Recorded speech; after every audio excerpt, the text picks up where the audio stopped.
Hello दोस्तों, स्वागत है आपका हमारे YouTube चैनल में।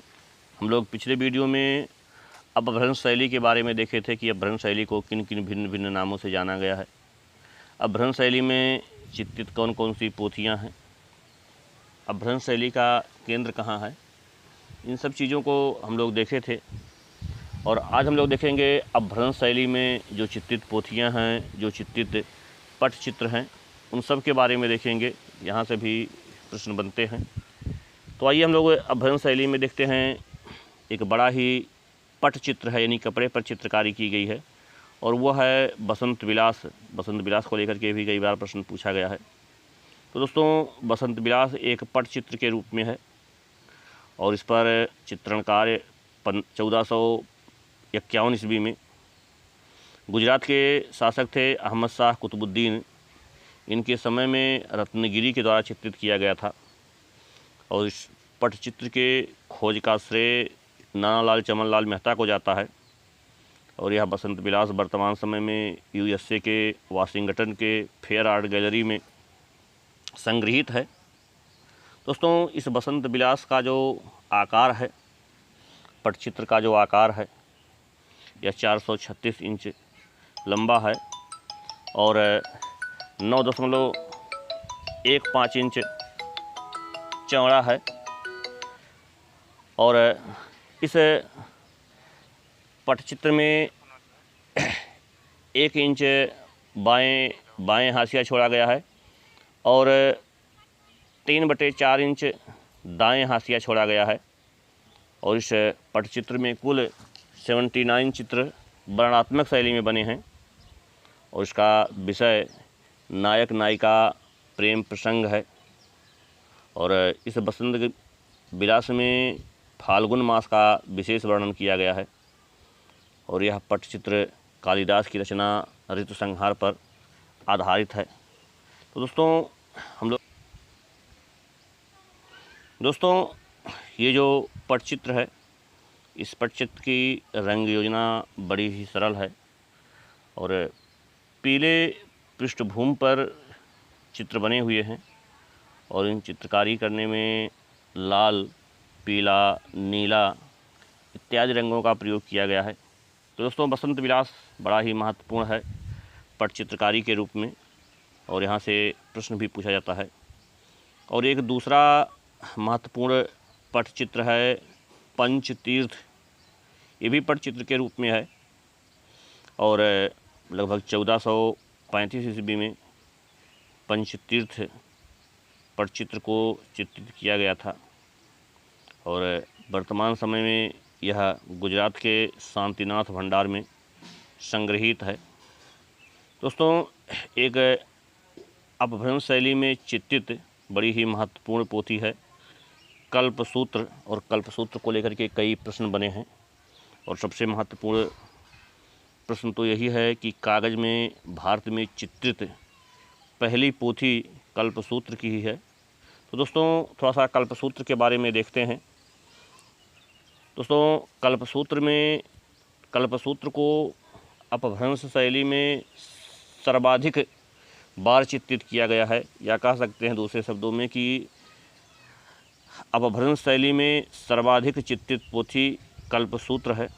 तो दोस्तों, इस कल्पसूत्र की लगभग 100 चित्रित पोथियाँ वर्तमान समय में उपलब्ध है, लेकिन इन 100 में हम पहली और सबसे सुंदर पोथी की चर्चा करेंगे।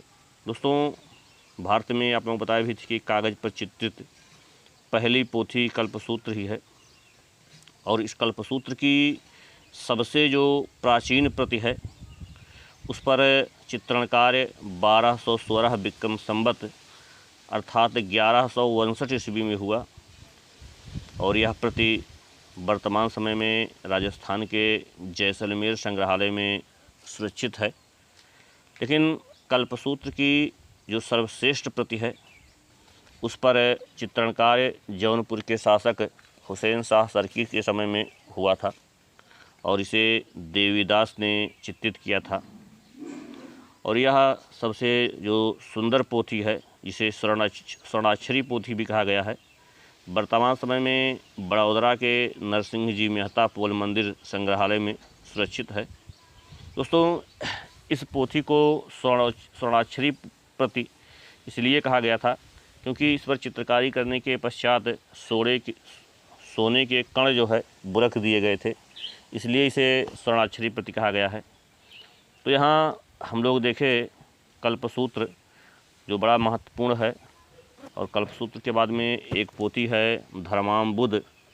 दोस्तों, इस पोथी पर चित्रण कार्य संवत 1240 ईस्वी में हुआ था और बेंगी के चालुक्य नरेश वस्तुपाल के समय में इसे चित्रित किया गया, और यह पोथी वर्तमान समय में गुजरात के खंभात भंडार संग्रहालय में स्थित है। और एक बड़ी ही महत्वपूर्ण पोथी है चौर पंचाशिका। दोस्तों, यह जैन धर्म से इतर पोथी है। कई बार प्रश्न पूछा गया है, जैन धर्म से संबंधित नहीं है। इसको बिल्हड़ के द्वारा लिखा गया था और इस पोथी में नायक बिल्हड़ और नायिका चंपावती का प्रेम प्रसंग चित्रित है, और इसी पोथी को आधार बना करके एन.सी. मेहता ने राजस्थानी शैली को गुर्जर शैली कहा था। तो दोस्तों, पोथियाँ तो बहुत हैं, लेकिन कुछ है महत्वपूर्ण पोथियों की चर्चा किए अपभ्रंश शैली की। और परीक्षा के दृष्टि से अपभ्रंश शैली की विशेषताएं बड़ी महत्वपूर्ण हैं, यहाँ से प्रश्न भी आते हैं। दोस्तों, अपभ्रंश शैली में जो पोथियाँ चित्रित हुई हैं, अगर हम लोग देखें कि पूर्ववर्ती शैलियों की तुलना में इस शैली में जो चित्रों पे निर्बलता के चिन्ह हैं वो अधिक दिखाई देते हैं। इसका कारण मुख्य रूप से ये रहा कि यहाँ अधिकांश पोथियाँ जैन धर्म से संबंधित है, और उस समय के जैन मुनि या जैन आचार्य इन पोथियों को जनता में बांटने के लिए शीघ्रता से तैयार करवाते थे, जिसके कारण चित्रों में कमजोरी या कठोरता आ गई है। आकृतियों में सुमधुर गोलाई के आसपास पर कोणात्मकता आ गई है। तो यहाँ इस शैली में जो आकृतियाँ बनी हैं उसमें अधिकतर सवा चश्म चेहरे बने हैं, और कुछ चित्र एक चश्म चेहरे में भी बने हैं, लेकिन अधिकतर आकृतियाँ सवा चश्म चेहरे में बनाई गई हैं। और यहाँ आकृतियों को एक ही कैंडे या एक ही प्रकार से बनाई गई हैं, जिसमें नाक अनुपात से अधिक लंबी, जो गाल की सीमा रेखा से बाहर जाती हुई प्रतीत हो रही है। और यहाँ चिबुक या ठुड्डी कह सकते हैं, यह आम की गुठली के समान छोटी और चपटी बनाई गई है। और जहाँ तक अपभ्रंश शैली के चित्रों की आँखों की बात है, अपभ्रंश शैली में आँखें बड़ी बड़ी कर्ण स्पर्शी बनाई गई हैं, और देखने पर आँखों में उग्रता के भाव दिखते हैं। और स्त्रियों की जो काजल रेखाएं हैं वो कर्णस्पर्शी हैं। और भारतीय चित्रकला शैली में सबसे बड़ी आँखें अगर देखें तो अपभ्रंश शैली में बनी हैं, और इसके बाद में अगर दूसरे नंबर पर देखेंगे तो पाल शैली है। लेकिन सबसे बड़ी आँखें पूरे भारतीय चित्रकला शैली में अपभ्रंश शैली में ही बनी हैं।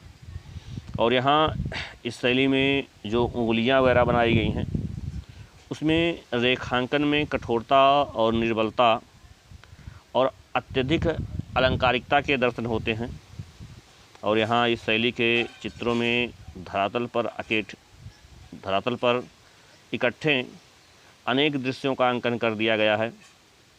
और यहाँ इस शैली में प्रकृति चित्रण की कमी है, और प्रकृति चित्रण के रूप में कहीं कहीं पर नारियल और कदली के पेड़ बना दिए गए हैं। दोस्तों, अपभ्रंश शैली के चित्रों में अधिकतर चमकदार रंगों का प्रयोग किया गया है, और इसकी पृष्ठभूमि लाल रंग से बनाई गई है, और रेखांकन जो किया गया चित्रों में वह काले रंग से किया गया है।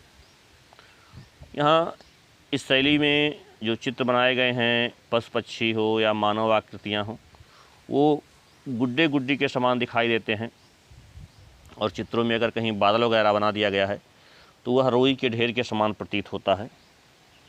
दोस्तों, इस शैली में जो रंग प्रयोग किए गए हैं इसमें फक्तई रंग, नीला रंग, पीला रंग, सफ़ेद रंग, स्वर्ण रंग का प्रयोग किया गया है। तो दोस्तों यहाँ भारतीय चित्रकार शैली में रंगों में फक्तई और स्वर्ण एक नए किस्म का रंग आया जो प्रयोग किया गया। फक्तई होता है जो जंगली कबूतर होते हैं उसके समान रंग होता है। और यहाँ हम लोग देखे थे कि अभ्रंश शैली में अधिकतर जैन धर्म से संबंधित पोथियाँ चित्रित की गई हैं और चित्र एक ही कैंडे अर्थात प्रकार के बनाए गए हैं।